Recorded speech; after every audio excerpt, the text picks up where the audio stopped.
Hey there, and welcome. Today, we're diving into a really fascinating physics challenge. We're going to figure out how to measure the speed of something you literally can't see, an ultrasonic wave traveling through a liquid. So yeah, that's the big question, right? It seems kind of impossible. I mean, you can't just click a stopwatch for a sound wave.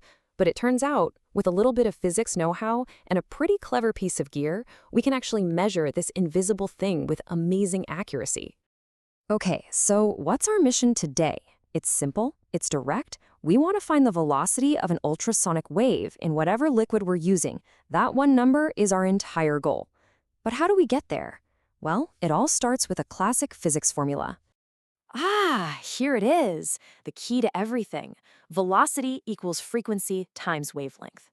Now, here's the good news. The machine we're using, it generates a wave at a frequency we already know. It's fixed, so that F is a given.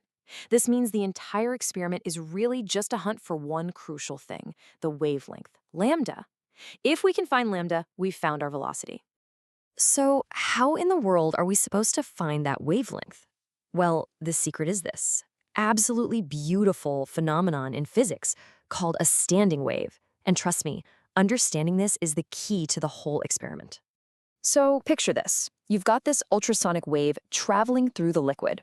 It hits a reflector at the other end and whoop, bounces right back.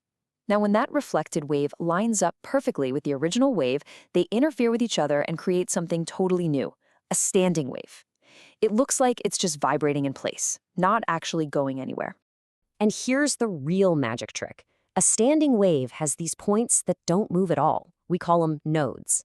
And the critical insight is that the distance between any two of these nodes, one right next to the other, is always exactly half of the full wavelength. This fixed, measurable distance, that's the secret we're going to use. Now, to turn all this theory into reality, we need a special tool. So let me introduce you to the ultrasonic interferometer. This thing is specifically designed to let us see those invisible nodes. And here it is. As you can see, it's basically got two main parts. You've got the high-frequency generator, that's what makes the sound wave in the first place, and then you have the measuring cell, which is where we'll put our liquid and actually take the measurements. Let's break it down real quick. The generator creates a super high-frequency wave, usually around 2 megahertz. That wave travels through the liquid in the measuring cell until it hits a reflector, and we can move that reflector up and down with incredible precision using a micrometer screw. Finally, there's a microammeter, which keeps an eye on the electrical current, and as you're about to see, that current changes in a very, very useful way. Okay, we've got the theory, we've got the tool. Now, it's time to get our hands dirty, so to speak, and walk through the actual method for finding those invisible nodes.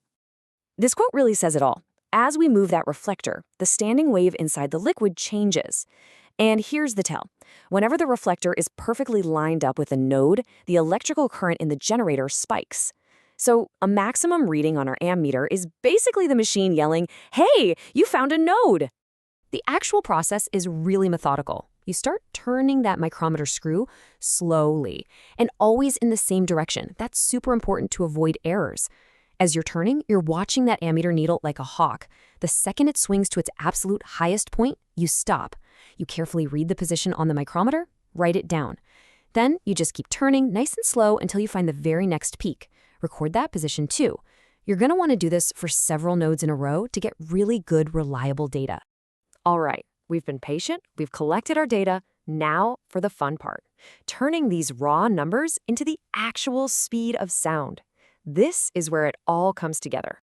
So what you've written down should look something like this. Each row is the precise position where you found a node. You've got your main scale reading, your circular scale reading, and you add those up to get a total position in millimeters. And now for the most important step. We just subtract each of those readings from the one before it. And what does that distance give us? You guessed it, our half wavelength, lambda over 2. You can see how all these values are super close to each other. That's a great sign that our measurements were nice and consistent. To get the most accurate value possible, we just take all those little distances we calculated and find their average. So in this example, the average distance between our nodes works out to be 0.3811 millimeters. So if that number is half a wavelength, well, finding the full wavelength is pretty easy, right? We just multiply it by 2. And boom, that gives us our measured wavelength, our lambda, of 0.7622 millimeters. The hunt for lambda is officially over. And now, We come right back to where we started, back to that fundamental formula. We had our f, the frequency, from the very beginning, and now we have our hard-earned lambda, the wavelength. All that's left is to plug in the numbers. Just have to be careful with the units, frequency in hertz, and we need to convert our millimeters to meters for the wavelength. So we've got 2 million hertz times about 0.00076 meters, which gives us our final answer, a velocity of 1,524.4 meters per second.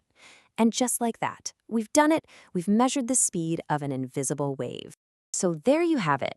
But no experiment is ever perfect. And this is a classic Lab Viva question, so think about it. Where could things have gone wrong? What are the biggest sources of error? Was it maybe a little hard to tell the exact peak on the ammeter? Could there be a mechanical error in the screw itself? It's definitely something to ponder. Thanks for joining me on this one.